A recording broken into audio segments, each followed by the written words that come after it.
आप सभी को जय मसीह की। आज परमेश्वर के वचन में आप सभी का स्वागत है। परमेश्वर पिता आज अपने वचनों के द्वारा आप सबको बहुत ऐसे आशीष को दे। वो अपने वचनों के द्वारा आपसे बोले और बातचीत करे।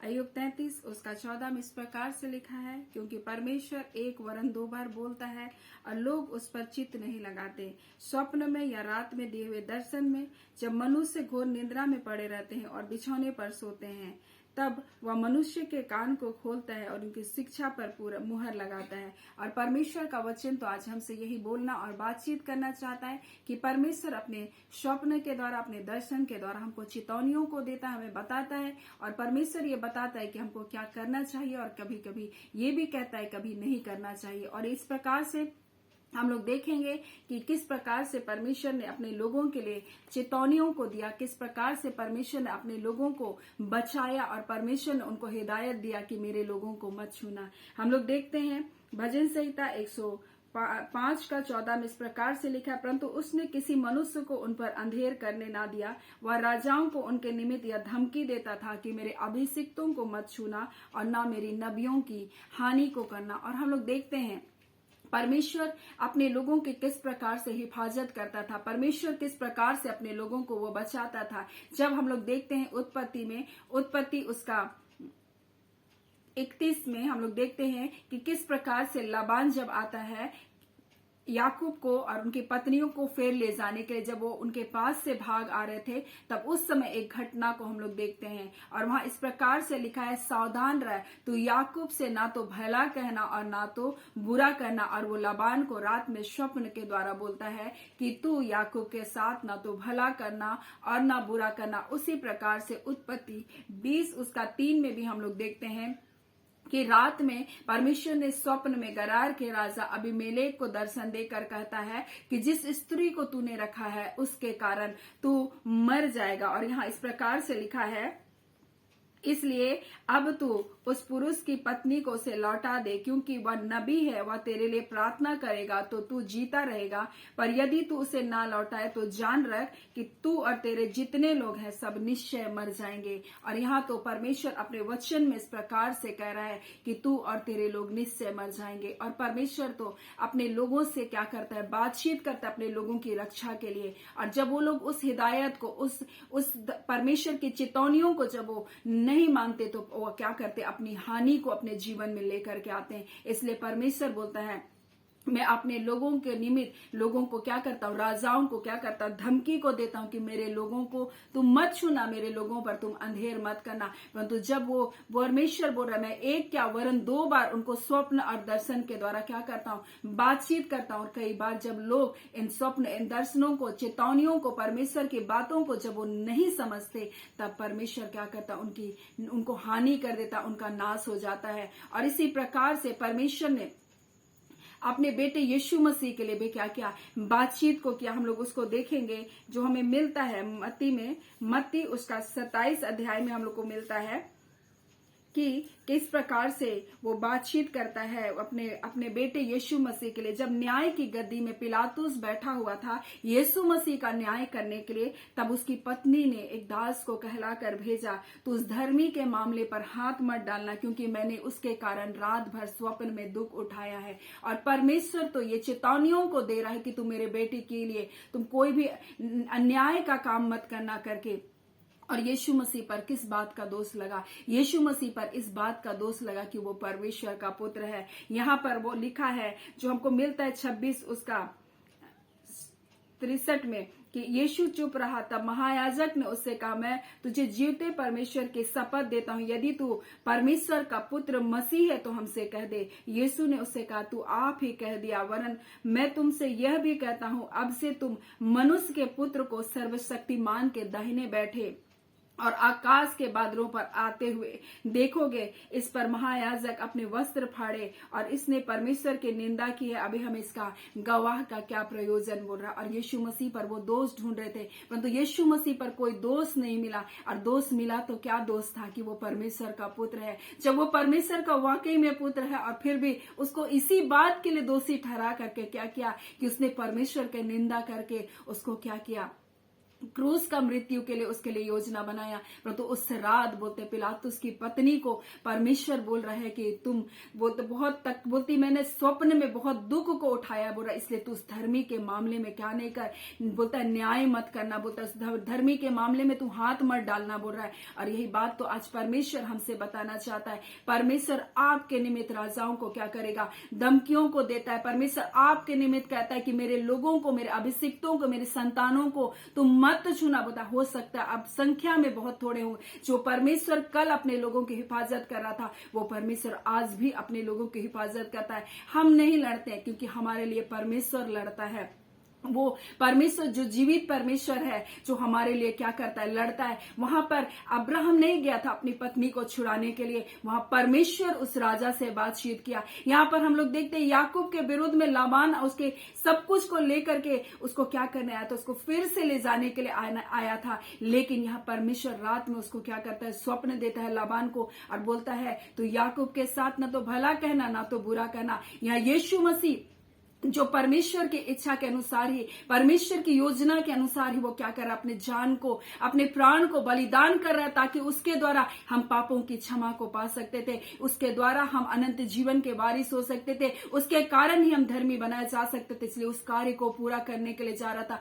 फिर भी वो पिता था जब उसने कह दिया कि मैं राजाओं को धमकी देता हूं, मैं राजाओं से कहता हूं, तो उस रात उस राजा की पत्नी को नींद नहीं आया और इसलिए उसने कहा उस धर्मी के मामले में तू हाथ मत डालना। यहाँ एक पिता का प्रेम को हम लोग देखते हैं कि किस प्रकार से जब वो बेटा अपने पिता की इच्छा को पूरा करने के लिए जा रहा है, उस पिता की योजना को पूरा करने के लिए जब इस धरती पर आया, वो किस प्रकार से वो गेत्सेमनी बाग में वो प्रार्थना कर रहे, पिता हो सके तो ये कटोरा, ये प्याला मुझसे टल जाए, परंतु मेरी नहीं परंतु तेरी इच्छा पूरी हो। और वहां एक पिता के प्रेम को देखते हैं कि वो रात भर वो रानी उस स्वप्न में क्या कर रही है, दुख को उठा रही है, वो पीड़ा को उठा रही है और उसने कहा उस धर्मी के मामले में तू हाथ को मत डालना। और परमेश्वर तो ये बता रहा है कि वो मेरा बेटा है। और यहाँ पे बेटे के मन को हम पीड़ा को देख सकते हैं, तो वहां पिता की पीड़ा को भी हम उस जगह देख सकते हैं कि उसने अपने बेटे के लिए वो जान रहा था उसको जान को बलिदान देना जरूरी है हमारे लिए, हमारे पापों के लिए, हमको धर्मी बनाने के लिए उसको जान को बलिदान को देना जरूरी है।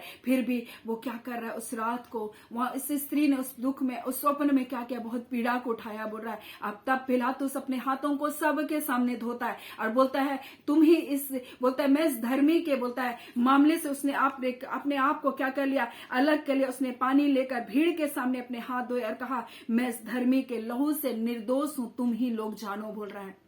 और यहाँ तो पिलातुस क्या कर अपने आप को उस दंड से क्या कर लिया, बाहर कर लिया। और यही बात परमेश्वर आज अपने वचन के द्वारा बताना चाहता है। जब परमेश्वर आपको कोई चेतावनी को देता है, जब परमेश्वर अपने स्वप्न के द्वारा, परमेश्वर अपने दर्शन के द्वारा कोई बातचीत करता है, तो हमको उसको ध्यान देना चाहिए, क्योंकि परमेश्वर अपने लोगों की हानि होने नहीं देता। वो बोलता है मैं उस पर अंधेर होने नहीं दिया। मैं राजाओं को बोलता है उनके निमित्त क्या करता था, धमकी को देता था। और यहाँ साउल भी जब मसीहों को सता रहा था, तब वहां पर वो साउल को यीशु मसीह बोलता है हे साउल तुम उसको क्यों सताता है। उसके ऊपर ज्योति चमकी और यीशु ने उसको दर्शन दे करके कहा हे साउल तुम उसको क्यों सताता है। शाऊल बोलता है हे प्रभु तू कौन है। बोलता मैं यीशु हूं जिसको तू सताता है। और जब लोग मसीहों को, परमेश्वर के लोगों को, परमेश्वर के संतान को, परमेश्वर के स्वरूप में बनाए गए लोगों को जब कोई लोग सताता है, तो परमेश्वर उनको कहता है, दर्शन के द्वारा या स्वप्न के द्वारा बातचीत करता है और कहता है मेरे अभिषिक्तों को मत छूना, मेरे नबियों की तुम हानि नहीं करना।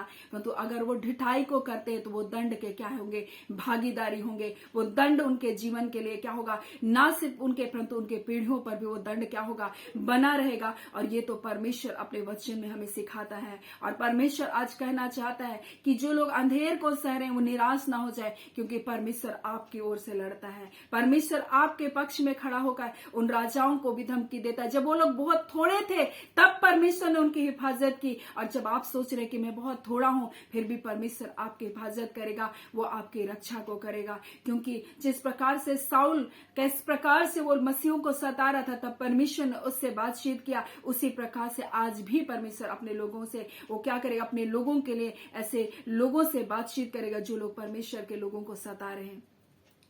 आज परमेश्वर अपने वचन के द्वारा आप सबको बहुत ऐसे आशीष को दे। आमीन। आइए हम प्रार्थना करेंगे। धन्यवाद देते हैं प्यारे पिता परमेश्वर। प्रभु यीशु के नाम से पिता हम सब मिलकर पिता आपके निकटता आपकी हुजूरी में आते हैं खुदावन पिता।